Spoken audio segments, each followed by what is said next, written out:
We got 7 different stories from 7 different media outlets, you guys. It's time for another episode of Regan's Newsround. Let's go.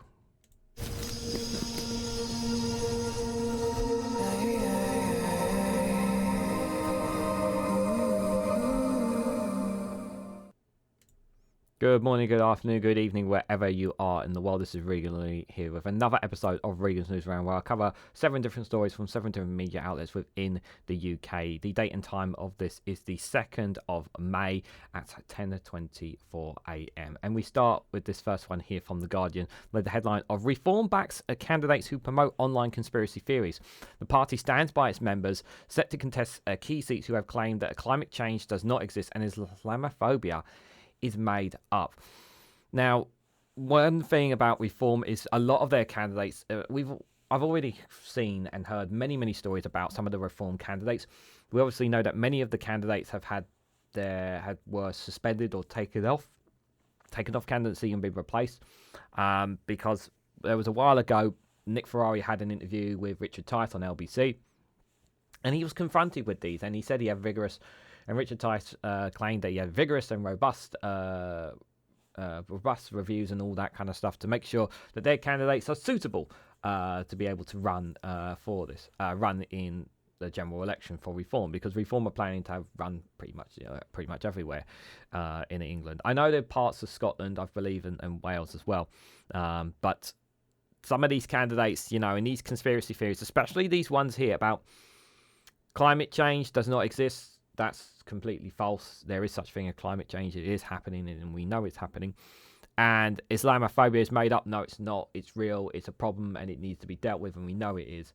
So siding with these kind of conspiracy theories, trying to misinformation to members of the public out there is just, it's just not ideal.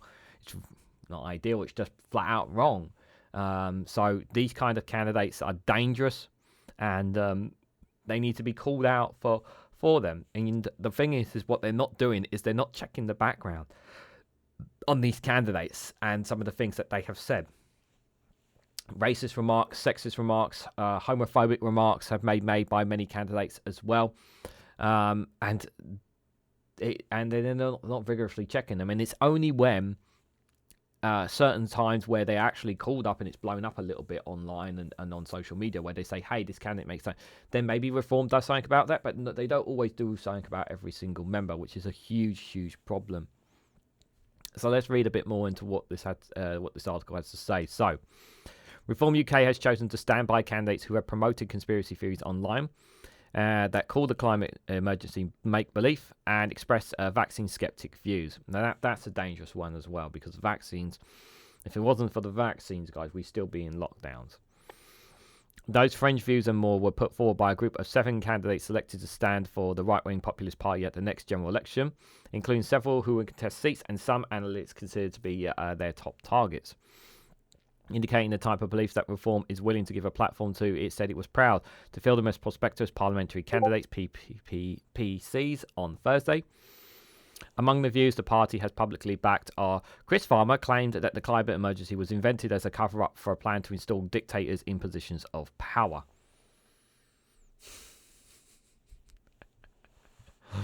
Okay, do you have any evidence to support this wild conspiracy claim? Well, this guy told me on Facebook, and then this guy down at the pub started it. And then his mate said about this.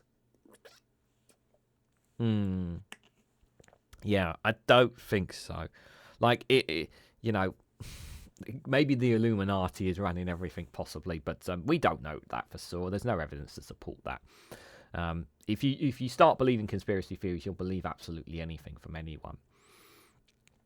The PCs for Gloucestershire also said a group of mayors representing the world's leading cities was trying to use climate emergency to justify banning people from travelling by private car. Nobody's saying about banning private cars. No one's saying that. Reform is also backed Trevor Lloyd-Jones, prominent of content online relating to 15-minute city conspiracy theory. Lloyd Jones, who is the party candidate for Aldershot, identified as one of the reform's top targets, spreading anti-vax content on Facebook, as well as posts that falsely claimed the former Health Secretary Matt Cott killed pensioners with mastodon and called it COVID. Yeah, this is really dangerous. Like this kind of information, that's really dangerous. Like whatever you might think of Matt Hancock claiming that he claimed that he killed them with methadone, like that's not true. We know that he's responsible for the pandemic as a health secretary, but let's not go making things up about him. Yeah. The party has also backed Lynn Murray, their candidate for Easterton, another key seat, who referred to make-believe climate crisis and said, "Now you are deluded if you think the world is going to end due to climate change." Okay, well, our generation, are not going to live around long enough to know that, but maybe our kids and our children's may do. So it's up to us to make that difference. In recent months, Reform has been forced to drop a host of PPCs for expressing objectionable views, prompting serious questions about the vetting process of some of the party that polls have in third place. Earlier this month, the party's leader, Richard Tice, claimed that he had published its candidates' list so that the media could carry out vetting on its behalf. Yeah, so what they've done is they basically said, you guys vet them for us, as opposed to them doing it themselves, which is like, okay, but you don't want to check them yourself. But Reform appears to have changed approach more recently, telling the Mirror days later that it was standing by a candidate accused of posting racist messaging online, characterising the post as merely asking questions of a left-wing establishment. Also redeemed acceptable behaviour by Reform was Hamish, a widow, claimed the RNLI, which is often called upon to rescue people who have attempted the perilous channel crossing to reach the UK, has been working as a taxi service for illegal immigrants. Hadlow, the party's PCC in Chipping Barnet, stood down as Conservative candidate for local elections in 2022 after saying he was rooting for Vladimir Putin. He claimed later he was joking about the reference to Putin. This did not bar his selection for Reform. So he's a sympathetic to Vladimir Putin, who's obviously advocating who's obviously what's happening in Ukraine right now. Like, come on, man. Like, you gotta wake up here. The party has also backed Andrea Whiteboard, who has posted online about the chemtrail conspiracy theory, which claims vapor trails left in aircraft wakes are evidence that malign forces are spraying the populace with dangerous chemicals. Like, what a nonsense that one is. Also, judge accepted by Reform this week was Alex Stevenson's promotion on anti-vaccine content online. In addition, the prospective candidate for the key Amber Valley seat promoted some of the conspiracy theories who pushed by the former Conservative MP Andrew Britton, who lost the whip in January after comparing the use of COVID vaccines to the Holocaust. A disgusting individual, Andrew Britton. Reform said it stands by its MPPC Noel Matthews, who is also the party's official, given responsibility for dropping fellow PPCs whose views have been judged to be too toxic. Matthews, who stood unsuccessfully in 2019, was reselected for the next general election in the knowledge that he had reportedly defended the convicted fraudsters and far-right alligator Tommy Robinson online, as well as saying Islamophobia was made up. Far from distancing Reform from such views, as was put forward by the 7 PCCs, a party spokesperson indicated that some were in tune with official party policy. Yeah, because obviously the climate deniers or racist, homophobic and whatnot, totally in line with what Reform is. Yeah, sure, guys. They're bonkers, guys. They really, really are. Spokesperson claimed that the newly uncovered posts amounted only to a series of people posting mostly comedy memes and questions about issues that affect many people in the country. Spokesperson added some of their views may be considered heretic, but none here are malicious. Spokesperson confirmed that the party is supporting opposing net zero and that the climate change agenda, and believed COVID lockdowns were damaging to the country, its economy and its well-being of its people. Whitehead said she viewed coming to light of her post about chemtrails as an opportunity for free publicity. And this is the thing, yeah. So there's this premise now that people have that any publicity is good publicity, whether what you're saying is true or not. And this is the path that, that many of these people are going down here. That that it doesn't matter what you say as long as it makes traction, as long as it gains traction, as long as it gets media attention. That's it. That's a good thing. Like that's what people. That's a good thing to them, which obviously isn't if you're lying to the general public. It's not. Matthews claimed never to have said Islamophobia was made up, adding, "I do not deny that there is unwarranted hatred of Muslims in society, and I abhor it." He said he was quoted someone else when he tweeted the words Islamophobia is a silly made-up word, and he did not respond to a request to clarify how his denial tailored was separate tweeting. Is it Islamophobia or Islamophobia? I missed it when that word was made up. Lloyd Jones declined to comment. None of Stevenson's, Murray's, Farmer or Hadlon responded to requests for comments. No, they're not going to respond to comment on this. You know, these then they're just going to brush it away and play out like it's fine. There's nothing here to see. You guys are taking this way too far, like sort of thing. Like, don't worry about it. It's fine. It's fine. It's all good. You know, these candidates are fine. When quite clearly these candidates are. You don't want these kinds of voices, these kind of opinions anywhere near politics, anywhere near any kind of power. That's incredibly dangerous to have those kind of people with those kind of thoughts anywhere near politics whatsoever, guys. It's not. It's dangerous. And we can see some of the dangers of some of the damage that has been done by some of the recent Conservative candidates that got elected in 2019. These are people that we do not want anywhere near power. Anywhere near it, you know, keep them on the fringes, out of the way. You know, these are insane people with crazy conspiracy theories that have no factual basis whatsoever to them. So stay away from that. You really should try and stay away from that stuff. I implore people to stay away from that kind of content because it's only going to manipulate you and twist you into believing something that is not true. And it's really, really important. Really, really important that while some people may look at it, it's important not to take what they say seriously. So the next one we have, guys, switching gears here. This is from Sky News about interest rates here for the UK. So UK interest rates should stay higher for longer, the OECD has said, in a boost for the Bank of England's strategy. So the Club of Developing Nations is just the latest international body forecast weak growth for the UK economy. As we know, the UK economy is not really doing well at all. We know there's a number of factors to play into that. Obviously, the situation with regarding our trade agreements that we have with the EU, that's obviously playing a factor. We also know that businesses are struggling right now. Especially with the high costs it costs for produce and whatnot to be able to transfer in and around as well. And while the interest rate has dropped under the Conservatives, it's not really at the moment right now. Things are not in a good place, and there's still a long lot of work to be done for the benefit of the economy.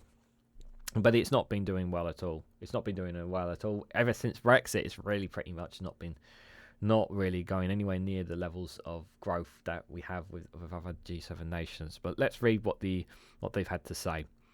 So one of the world's leading economic authorities have warned that the UK that borrowing should remain expensive until the rate of price rises eases further and stays there. Interest rates, which are at post-2008 era high of 5.25%, should stay there according to the Organisation of Economic Cooperation and Development, the OECD.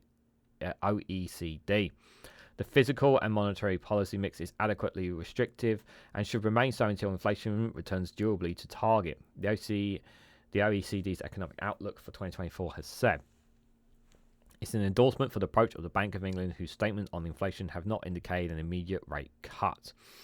The report from the Club of Developed Nations also said that the UK economy will remain sluggish, with gross domestic product, that's GDP, a measure of everything produced in the economy, this year expected to grow by 0.4% and 1% in 2025. It's very, very slow, but it's better than us being in the negative. So something, but it's nowhere near the levels that we had before, that is for sure, guys. Some good news is expected for UK workers, as the OECD said there will be stronger wage growth when inflation is factored in against pay. This in turn will support a modest pickup in the amount of households are consuming. But the rate of price rises will continue, the OECD said, with inflation anticipated to be elevated at 3.3% in 2024 and 2.5% in 2025, above the bank's 2% target. Such forecasts bolster the idea that rate settlers at the bank could keep rates higher for longer to draw money out of the economy in an attempt to halt price rises. No rate cut will come until at least August, the OECD has said. If the inflation forecast proved to be true, the UK will not be in the worst performing among the G20 groups of industrializing nations. The average among the collective of countries will be 5.9% this year and 3.6% next year. So, as you guys know, I'm not anywhere near an economist in any way, but I thought it was an interesting one there just to hear what the OECD has said with regards to the status of the economy.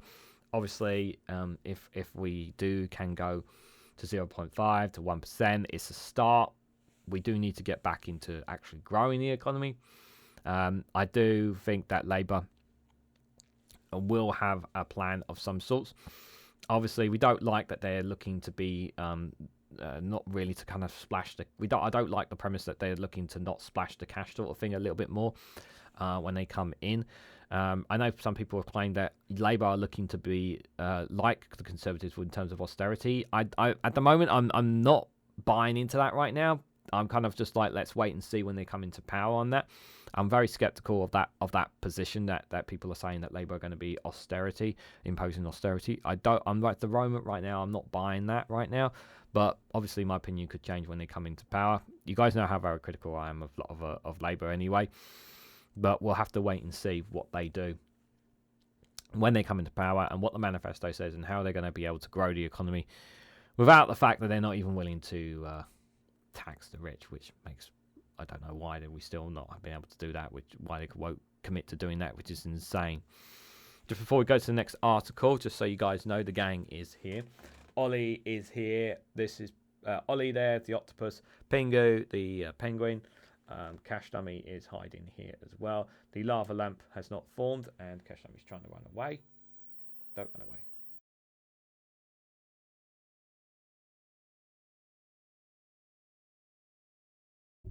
Don't turn off. The orb is there as well.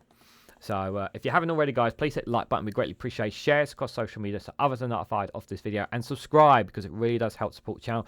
So if you can't financially support me in any way, the non-financial way, the best way you can support me if you can't afford to financially support me in any way, which is totally fine. Best way to do that, hitting the like button, sharing this across social media, subscribing, all those kind of stuff, guys. Even commenting on my videos, all that stuff helps boost the algorithm. So if you can do any of those things, guys, you're supporting me and you're helping me in those ways. So thank you to everyone who does that. Really does make a massive difference. Next one, Scotland. This one from the BBC. So obviously I know how my friends up in Scotland feel about the BBC, but it's okay. It's okay. This one's going to be all right. John Swinney is to announce his bid to become First Minister. Now, John Swinney is obviously one that many people like. They want to see him take that role. He's obviously he was deputy to Nicola Sturgeon. He's been there for a very long time. He's well experienced, and it is a trust, and it's considered by many to be a safe pair of hands. So it's very likely he's going to be Scotland's First Minister, looking like now that he's stepped in. So John Swinney is set to launch his campaign to become SNP leader and First Minister, with Kate Forbes also due to announce her decision on a bid to succeed Hamza Yousaf. Mr. Swinney, who spent 16 years in senior roles in the Scottish Government and up until last year, has already won the backing of many party colleagues. The former Finance Secretary, Miss Forbes, who will not attend Miss Swinney's launch event in Edinburgh, said she will still weighing up her options.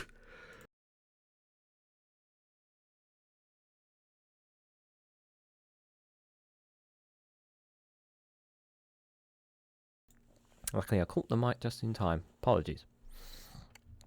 The two were confirmed to have met on Tuesday, prompting speculation that a deal may have been done to avoid a leadership contest. Mr. Swinney, 60, is to hold a news conference in the Grassmarket at 10:30, at which he's expected to confirm his bid to take over from Mr. Yousaf. So by the time you guys hear this, it's probably already been announced. Ms. Forbes, who has been due to meet at the Scottish Parliament Consultation, Europe, External Affairs and Culture Committee on Thursday morning, but did not attend. Mr. Yousaf announced his resignation on Monday, although he will remain in post until his successor is elected. So far, only Mr. Swinney and Mr. Forbes have indicated they are considering running to lead the party and seek election as First Minister. In a runoff between them does take place, a ballot of SNP members will be required. Party officials have confirmed nominations will close on Monday. Any contest would end on the 27th of May. Mr. Swinney, who served as Nicola Sturgeon's deputy for almost 9 years, announced late on Wednesday that she was preparing to make a statement on speculation that he would run for leadership. The pair of NSP and also NSP leader between 2000 and 2004 is standing down after a poor showing at the European elections. Speaking to journalists on Tuesday, he said he was giving the idea of running for leadership a great deal of thought. Senior party members, including Westminster leader Stephen Flynn, Health Secretary Neil Gray, and Education Secretary Jenny Gaurav, have already said they would support Mr. Swinney if he decided to stand for election. Mrs. Forbes, 34, will make an announcement on the decision of a leadership split at an unspecified time on Thursday today, so by the time you hear this, it may have already made her announcement. The Sky, Lockbrook and Bavshire MSP narrowly lost to Mr. Yusuf in the SNP leadership election last year. She was criticised during her campaign after revealing she would vote against gay marriage legislation, has been an MSP at the time due to her religious beliefs and as a member of the Free Church of Scotland. At the time, Mrs. Swinney, also a Christian, questioned whether it would be appropriate for someone with such views to become SNP leader. Several senior party members have backed Ms. Forbes, including those regularly at odds with the SNP leadership, such as Joanna Cherry and Fergus Early. Speaking to BBC Scotland on Wednesday, Ms. Owen urged Mr. Swinney to retract his previous comments. Nominations for leadership opened on Monday and closed at noon 1 week later. If more than one candidate receives 100 nominations from at least 20 local branches, a ballot will be held amongst members to choose a new leader. Mr. Yusuf said he will resign as First Minister once a new leader is chosen, and at that point Parliament will have 28 days to nominate a new First Minister to be appointed by the King. If MSPs cannot reach an agreement after 28 days, a snap election will be called. From what I've been told, Mr. John Swinney is the likely candidate. He's likely to be the best person to be chosen for this situation. So I think that's probably going to be within the. So best we are live in 5 for everyone. Yeah, I'm just going to live stream this for my followers. You're very welcome along to. What's that noise? I think it's within the best interest for Scotland if he was to be the candidate. But I obviously, Scott, from what most people have told me, but obviously we'll have to wait and see when it all's said and done who will be Scotland's First Minister and how they will approach things. Obviously they need to gear themselves up for the general election as well. That's going to be really, really important as well. So obviously all eyes are going to be on that as well. The SNP, obviously, regardless of that, I know a lot of people, there are some things about the SNP that people have questions about, but one thing that is uniting the most of the people is their determination to have that referendum on whether or not they want to stay in and out of the union. They want to have that vote again, and the reason they want to have that vote again is because of they were told back in 2014 that they would not be dragged out of the European Union, and here we are dragged out of the European Union against Scotland's will because they voted overwhelmingly to stay within the EU, but the rest of the four nations, England and Wales, chose to leave. Northern Ireland chose to stay along with Scotland, which is hence why we have a divided United Kingdom right now. And they should be entitled to that voice. But they will continue to find all legal routes to have that referendum again. That is for sure. So obviously, I will always advise people, if anyone wants the best information when it comes to Scottish news, Scottish politics, it's best to check out the Two Davies, Indie Truck Davy at youtube.com/the Two Davies. They do a show every Monday and every Thursday, around 2 o'clock and 4 o'clock respectively. So do check out their YouTube channel. If someone could put a link in the Premier description, that'd be greatly appreciated. So you get the best information from Scotland from them. So if you want to know the best out there, guys. So guys, we're going to take a little break from everything. I've just literally was putting this video, just grabbed this funny video, so I have not even seen this one myself. But hope you guys enjoy this one here. The headline for this one, this is from Foil and Arms YouTube channel. Influencer wants to influence the country? So we are live in 5. Yeah, I'm just going to live stream this for my followers. You're very welcome along to the show. Today with me is Luke McDonough, otherwise known online as Evo6. Evo is running in the local elections. You're very welcome to the show. Yeah, thanks for having me on this outdated platform. You're very welcome. Why have you decided to run for election? I mean, I've been influencing online for 5 years. I think the time has come for me now to influence the country. You're an influencer, though. You don't have any campaign experience. Well, that's whatsoever. not true. I've run several successful campaigns. Okay. Yeah, Gymshark, Nike, McCormick's Dry Rolled Oats. Start your day the McCormick's way, folks. But you've no political experience. Well, that's not true. I've been very politically active, actually. I mean, I supported the gay marriage referendum by changing my profile pic to a rainbow flag. Yeah. Well, nice gestures, but Yeah, well, hardly activism just last in week, its- actually, okay, in protest against inaction on climate change, Yeah. I not only changed my profile pic, but I made a bigger difference Okay. by changing my banner also. Right. Text in here from Dara in Drumcondra. This clown couldn't be any worse than any of the ones we have in government. Okay, yeah, thank you very much, Dara. Yeah, I mean, what is a politician really other than just, an ugly influencer? Yeah. Gareth is on line 1. Hello, Gareth. I really love Evo 6. He's awesome. The water balloon prank in the old folks' home was so funny. Appreciate the views. I hope I have your vote. No, I'm not registered to vote, but best of luck, bro. A lot of people listening today. Why should we vote for you? If you vote for me, you will get free access to my OnlyFans, Okay. where I will post nudes from every political debate. We just want to know where you stand. What platform are you running on? Oh, sorry. Yeah. Instagram, TikTok, lesser extent Facebook. No, It's kind of dying. what are your policies? Privacy policies? I do not reply to DMs, guys. You know that if you want to get in touch with me, it's my OnlyFans. Government policies. We want to know what you think about the serious issues of the day. Housing, immigration, climate change, anything. In terms of immigration, I think it's really important now that we do a collab with the UK. Right, I think that's going to solve an collab. awful lot of stuff. It seems we are nearly out of time, I'm afraid, Weevo. Any last words for the listeners? You've given me your likes. Now I'm asking you to give me your votes. On May 24th, I want you to go online and click vote. There's no website. Oh, yeah, well, just get the app, whatever it is you have to do, There's no guys. app for voting. Oh, well, how do you do it if You've there's got not to like... leave your house and go to a polling station. What do you mean you have to leave your house? The only people who are going to leave their house is like elderly people. I don't poll well with the over 35s. Just go to wherever it is that they want you to go to vote and swipe right on me, Evo You Wevo don't 6. swipe, you tick a box. Yeah, well, you know what I mean? Click the box, No, guys. you tick a box. You use a pencil. What the f*** is a pencil?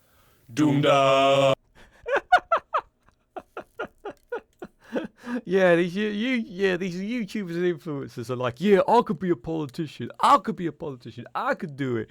Yeah. Just just hit the like and all that kind of stuff. It's so true as well. Because we do obviously we're not politicians. We don't know what it's like to be in the shoes of a politician, but.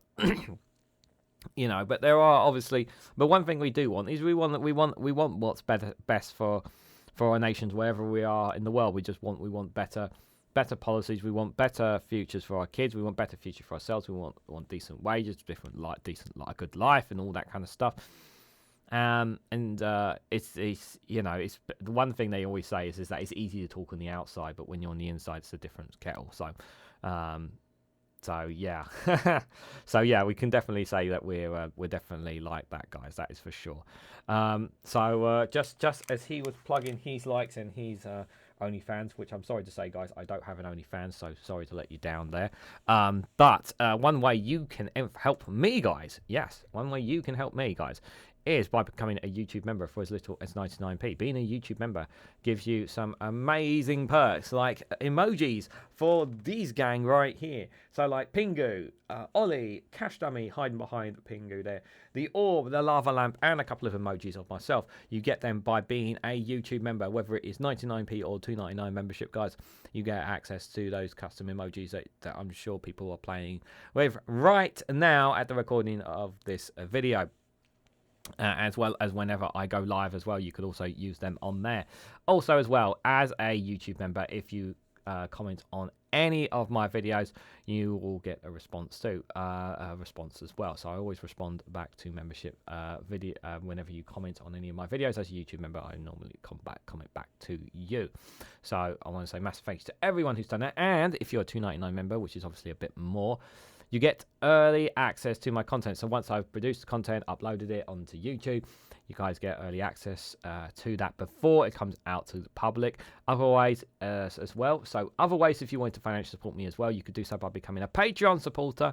Patreon's supporters also get access to exclusive content on there as well. Yes, Patreons get access to that exclusive content separate from YouTube, and you can check that out at the link down below, patreon.com/Reganelite. There, you sign up for a free account, and you can also see some extra content there as well for a free account if you didn't want to pay in as well. And there's also additional content on my Rumble channel as well, so you could check that out. Link for that is in the description as well. So thank you guys for everyone who has, whether it's done a super chat or gifted membership or just joined the membership and renewed it. Any kind of financial support really does make a massive difference to me, Ollie, Pingu, and the channel here. So thank you all who have done so far. It is greatly appreciated. Bit of reflux I'm getting there. So this next one, guys, is regarding obviously today's local elections, which is the time of this being recorded. And it's a hefty reminder, as I put on the community post this morning at the time of this recording, to remember that if you are eligible to vote, to please bring your voter ID. This is from the Independent. Tory MP pleads for help ahead of the local election after realising he had no valid form of voter ID. Campaign groups have warned that controversial voter ID rules may prevent people from voting. So has this Conservative MP not got a passport? Is my first question. It's the first question I want to ask myself. How did he end up in this situation? This is extremely embarrassing. So a Tory MP has begged local members in his constituents for help after he was caught short without voter ID ahead of the local elections. Tom Hunt, MP for Ipswich, asked local members to act as his emergency proxy after he found he had no appropriate ID to vote at the local council elections. A screenshot of a WhatsApp conversation published by ITV political correspondent Harry Horton. Mr. Hunt had been seen asking for help from members following a bit of a drama, adding, "Turns out I have no appropriate ID to vote tomorrow." He then seen asking for help from Tory members. However, there is an emergency proxy option that if you lose your ID deadline tomorrow, who would like to do the honours? Mr. Hunt is the first MP to publicly fall foul of the new controversial voter ID rules, which means people must provide a valid form of ID in order to cast their vote at the ballot box. So there it is there from Harry Hilton. Very highly embarrassing, to say the least. The Electoral Commission has warned that the new regulations can make it harder for people to vote, while London Mayor Sadiq Khan warned the introduction of ID requirement is designed to rig the next election by stopping younger and historically marginalised people from voting. Researchers found that groups are most likely to be affected by the new voter ID rules are more likely to back Labour. Now, a screen grab shows the outspoken Tory MP is one of many likely to be affected by the new constrictions, as needed to resort to an emergency proxy to cast his vote. In certain circumstances, when you have an emergency, it means you can't vote in person. You can apply for emergency proxy. Emergency proxy application can be made up to 5 p.m. on polling day. Elections are taking place today in 107 local authorities across the country today, with 2,636 seats up for grab. Voters will also choose the Mayor of London, London's Mayor Assembly members, and 10 other mayors outside the capital. Forecasters said the Conservatives could lose up to half or the 1,000 or so council seats they are defending. And rebels opposed to Rishi Sunak's premiership have warned that that would move against him if the results were poor. But voter campaign groups remain concerned that the new voter ID rules could heavily impact turnout, and voter shares by new research by Unlock Democracy shows that barely a tenth of voters who lack voter ID have applied for the government's free form of identification ahead of next week's local election. Polls close at 10 p.m. tonight, with results expecting to trickle from the early hours of Friday morning until Sunday afternoon. Mr. Hunt had been approached for comment. So I just noticed that I did not have my camera on recording that. I'll make sure I have it on next one, guys. But that was a bit of a boo. I will say, obviously, highly embarrassing. Obviously, carrying your passport is not ideal. Obviously, if you've got a driving license, that's the easiest thing to do for your voter ID. It's highly embarrassing for a Conservative MP to not be able to cast their vote. But we also know that regardless of what the outcomes are going to be for today's election voter count, we know people are going to turn up and they're going to be turned away because they don't have the form of ID, which is going to be extremely annoying, very frustrating to say the least, guys. It is going to be very, very annoying to say the least. And it's not right that people's votes have been denied because of this. I've said this before about voter ID, and I've said this again. Either two things need to happen. Either A, everyone needs to be given a free voter ID by the government, a free ID card they can take as a form of identity that they can take to cast at local and general elections. or it needs to be scrapped altogether because you are denying people the right to vote. It's as simple as that. One of those two things need to be applied. That's the way it needs to be. It should not be a case. I know there's a free voluntary system, but it's a kerfuffle for people to go through. They should not have to go through it. Everyone should be issued a free voter ID, in my opinion, and it should be if you're going to be keeping this ID system. So yeah, very frustrating to say the least. That's for sure, guys. So just got just 2 more articles left for you guys. We've gone through these a lot quicker than I expected, so it's probably not going to be a long Regan's News round. This one is from Open Democracy. It has been a while since I've covered a story from them, but it's an interesting one to say the least, this one here. So it's been revealed that Wild West for personal data undermines UK human rights. So asylum seekers and trafficking victims are among individuals hit by failures to provide copies of personal data. We have to be so careful about where we give our personal data to, what websites to. You just don't know where, you just don't know sometimes where it's going to go and and what hands it's going to be put in. So I always say to be careful, obviously, where it's going to be. I've just realised I missed an article, so I will have to go back. So obviously the handling of personal data and whatnot is very dangerous. But this is obviously about asylum seekers and trafficking victims are about here being individuals being hit by providing to provide copies of personal data. It's kind of difficult in their situation when they barely got anything here. But let's read what Open Democracy has managed to find up here. So, basic legal rights are being undermined by public authorities on the UK by failing to disclose what personal data they hold on individuals appropriate, including victims of human trafficking and the Windrush scandal. Open Democracy can reveal.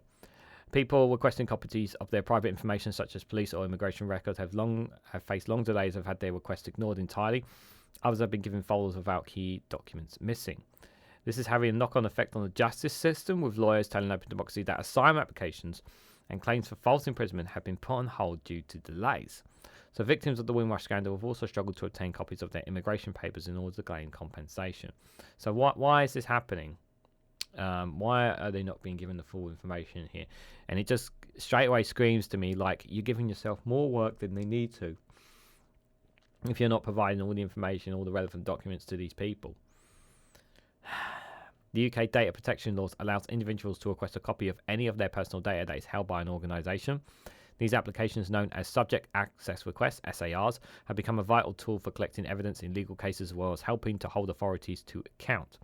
But a year-long investigation by Open Democracy has found that public authorities, including police forces and government departments, are routinely missing statutory response deadlines.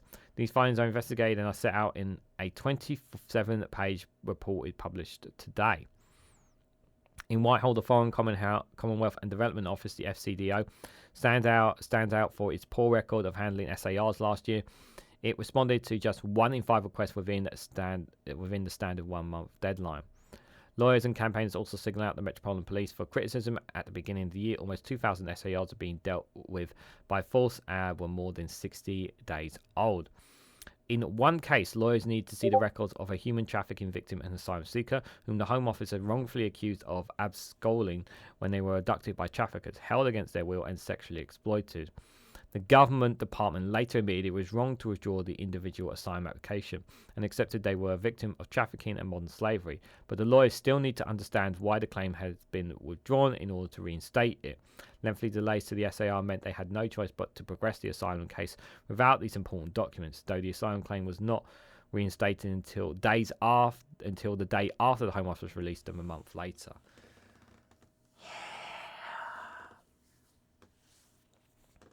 This is what happens when you don't have enough civil servants working in these departments, guys.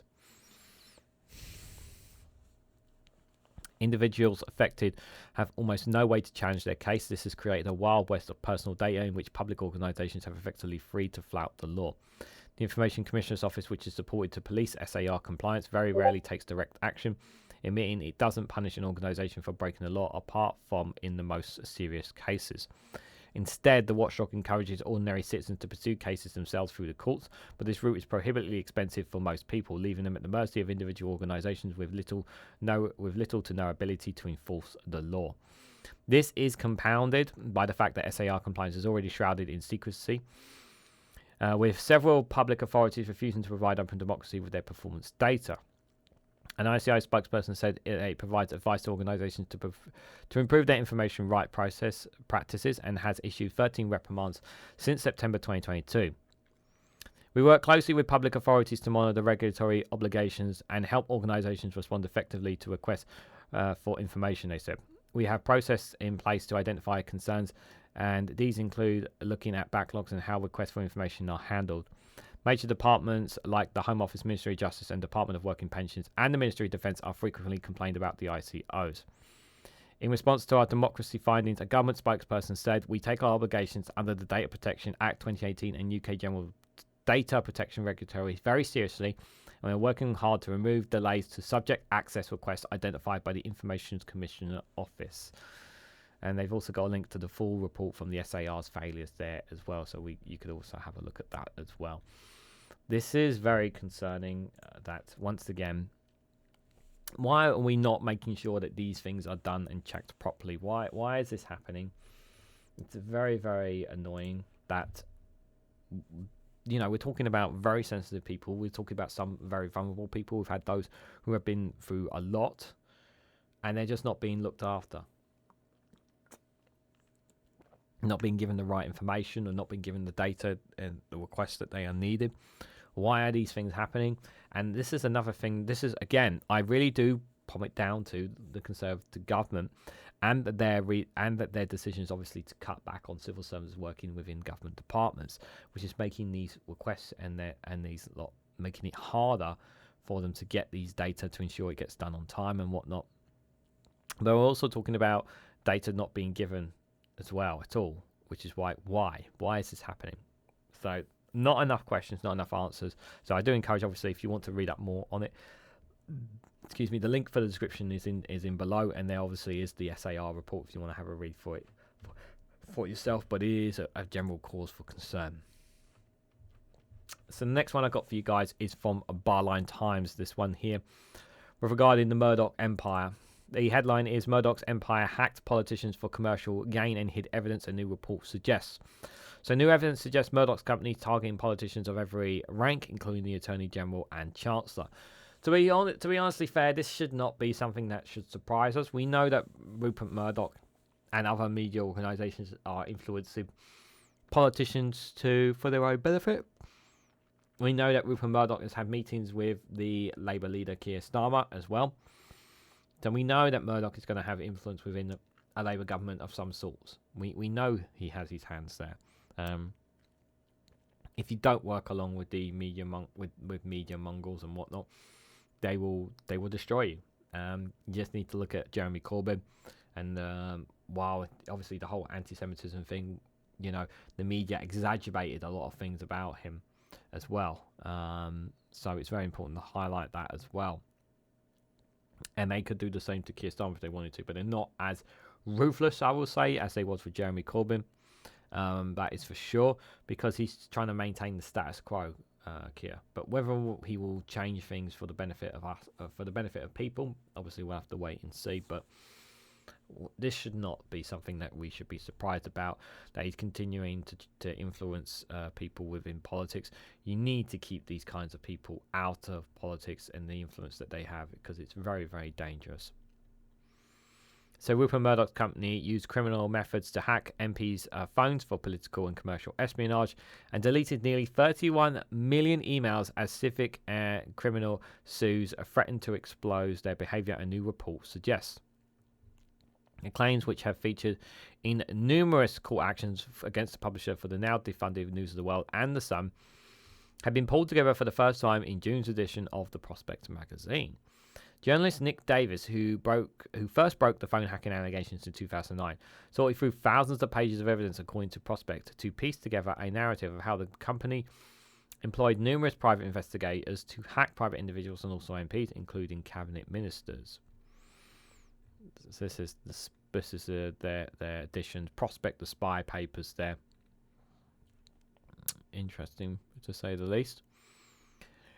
Phone hacking has cost the Murdoch organisation an estimated $1 billion to date, Any ongoing court cases have exposed a cache of new evidence, including documents, invoices, log calls, and emails, which weren't available when the story broke. More than 1,600 cases have been settled by the company, Prospect had noted. Davis Prospect said has found evidence that the Murdoch company was using criminal means to target politicians of every rank, including the Attorney General, Business Secretary, and Chancellor.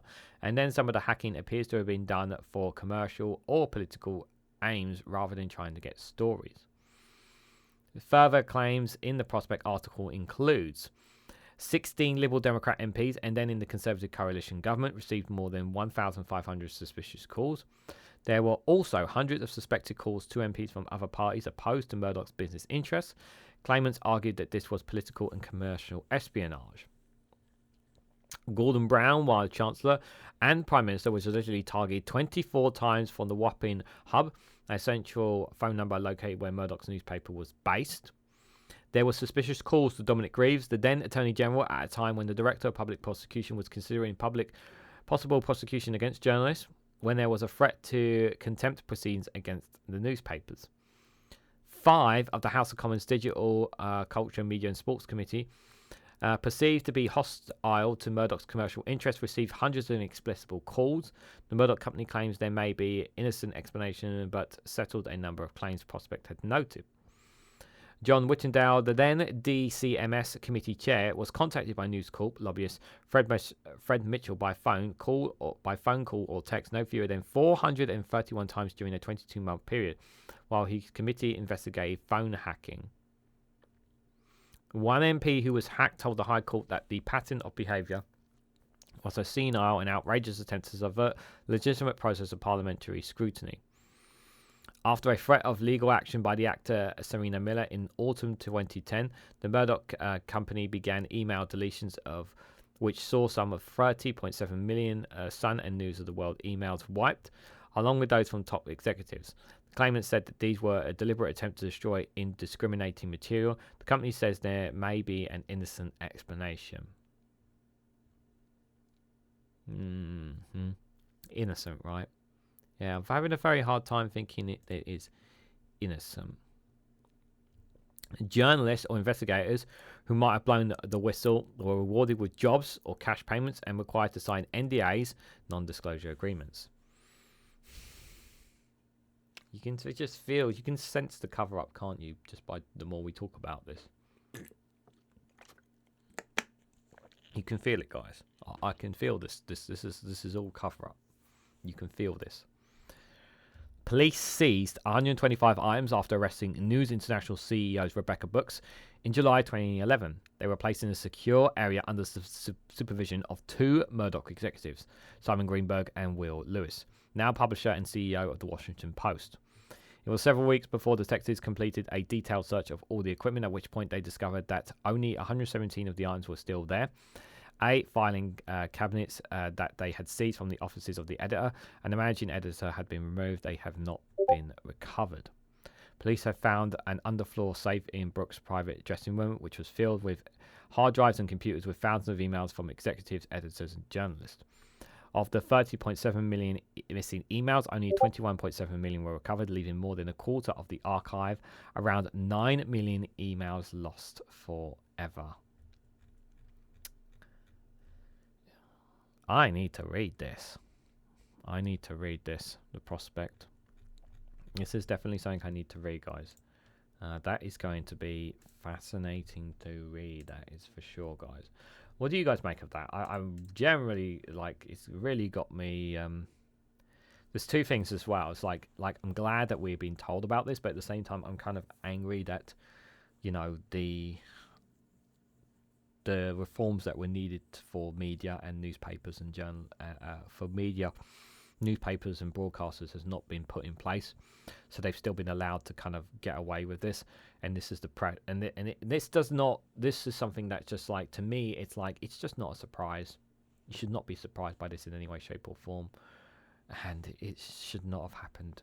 The influence that they've had, and we know they've had influence. We keep hearing it all the time, you know, behind closed doors, you know, what certain papers are saying and whatnot. We know they have influence, and we want that influence detached. It needs to be detached, guys. It really, really does.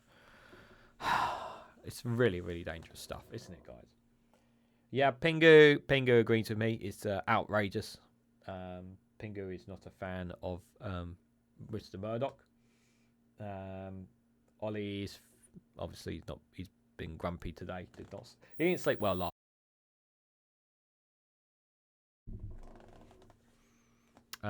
Why is my mic appears to be on, but the light appears to be gone. Interesting. 1 second, I just need to fix something. Hold on.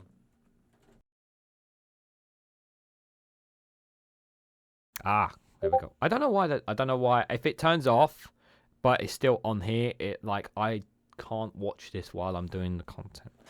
So I don't like editing or cutting out things, guys. I like to be just be honest and truthful about everything.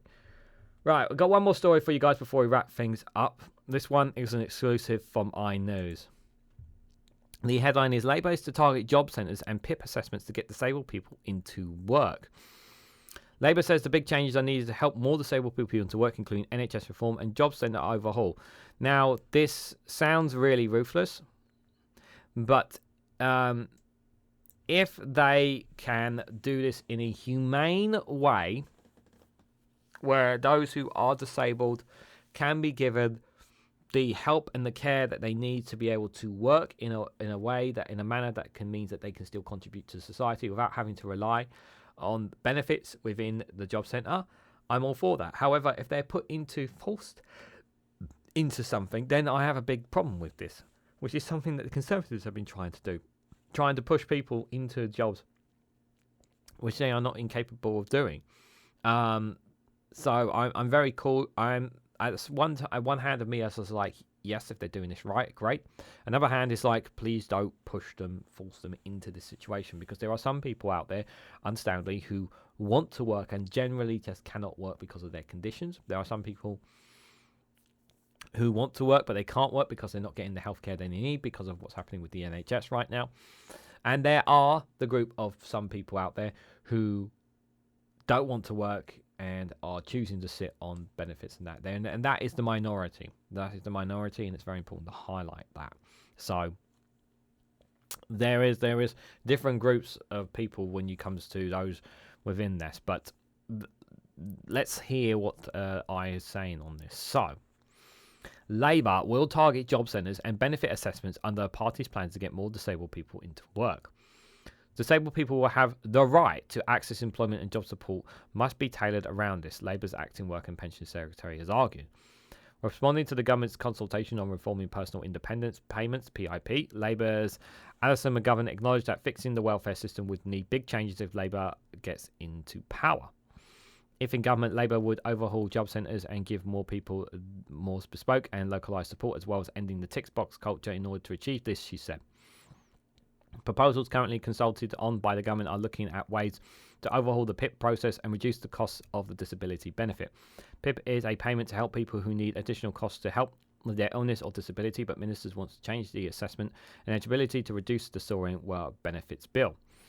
Writing an exclusive in Alison McGovern said Labour had long called for changes to PIP and said any changes must ensure assessment decisions are more accurate, as well as tackling the backlog of applications. But Ms McGovern added that every aspect of support for disabled people must help people get into work. Labour has said it wants to change how job centres operate and give more powers to local councils in order to offer more tailored help for unemployed people. That is the way it should be done. It shouldn't be just a case of just throwing any job at them. It needs to be one that they can adjust to and that can be done to. But also something else that needs to be done is the attitude of those who work in the job centres needs to change. They need to be serious.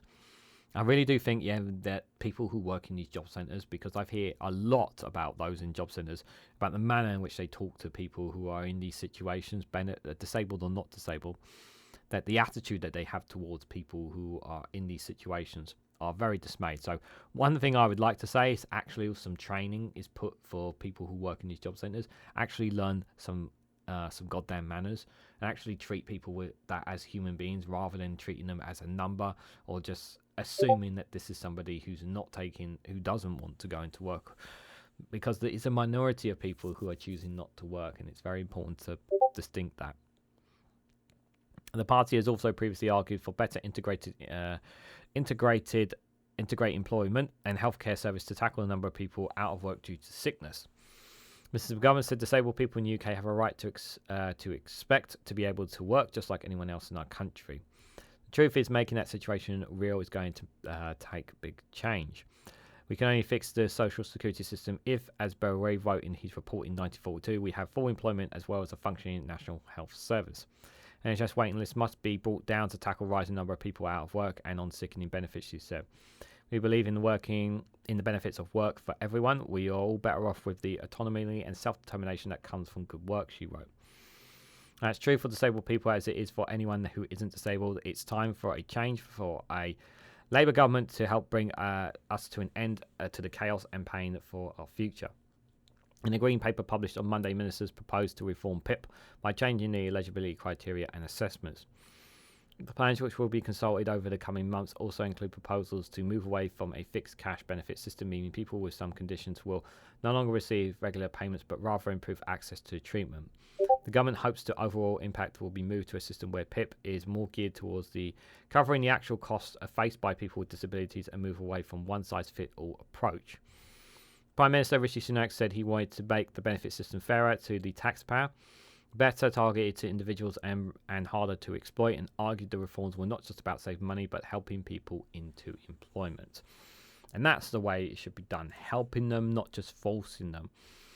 So they is by forcing them. But the Conservatives, we know the Conservatives have not been treating people rightly, but that word there, helping people, is the way it should be done. But I don't trust this government in any way, shape or form to be doing that. And I'm very sceptical about Labour. Obviously, them saying they want to get people into work, that is the right thing to do, because we do have a growing number of people being stuck on the benefit system. And this is a lot of it. And this is tied into, obviously, it's very important to highlight that this is tied into what's happening with our healthcare, which is why our healthcare backlog needs to be, NHS needs to be dealt with as soon as possible as well. Because this is a very important thing that people don't understand. You cannot have a good economy without a good health, without a healthy workforce. And if you don't have a healthcare system to provide for them, you will never have a good economy. It's all stemmed together. A good healthcare system gives you a good healthy workforce, which allows you to drive the economy.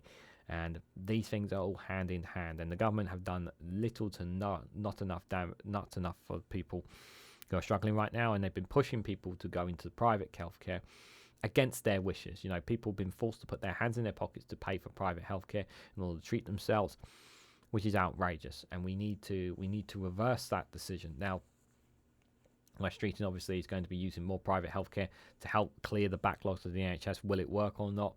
I don't know. I don't trust that man in any way, shape or form. I'd like to think within the next 5 to 10 years they will, after using private healthcare, reduce on the use of private healthcare, and our healthcare will remain free at the point of use. But I'm also very sceptical of that as well. But we will have to wait and see how that goes. The gang is here, and we have just literally reached the end of Regan's news round. So, on behalf of myself, Ollie, Cash Dummy, and Pingu, we want to say a massive thank you to everyone who's come along today. What do you guys make of some of the stories that we covered today? Covering stuff on Reform UK interest rates. John Swinney could be the next First Minister of Scotland. Labour and the targeting of job centres, trying to get disabled people back into work. Tory MPs and voter ID there as well. Personal data being at risk, and Murdoch's empire and the influence that he has. Lots of stories there, guys. Let me know your thoughts and more. All of them in the comment section down below. If you watched this in the live premiere, I want to say a massive thank you who have watched along. It's greatly appreciated. But one thing you guys can do just before you go, if you haven't already, please hit the like button. We greatly appreciate it. Share it across social media so others are notified of this video. And subscribe, because it really does help support the channel. And if you want to go one step further, financially support me and the work that I do here, you can do so by becoming a YouTube member for as little as 99p, or join me on Rumble or Patreon for exclusive content there as well. So thank you all so much for watching, and I hope to catch you all very, very soon.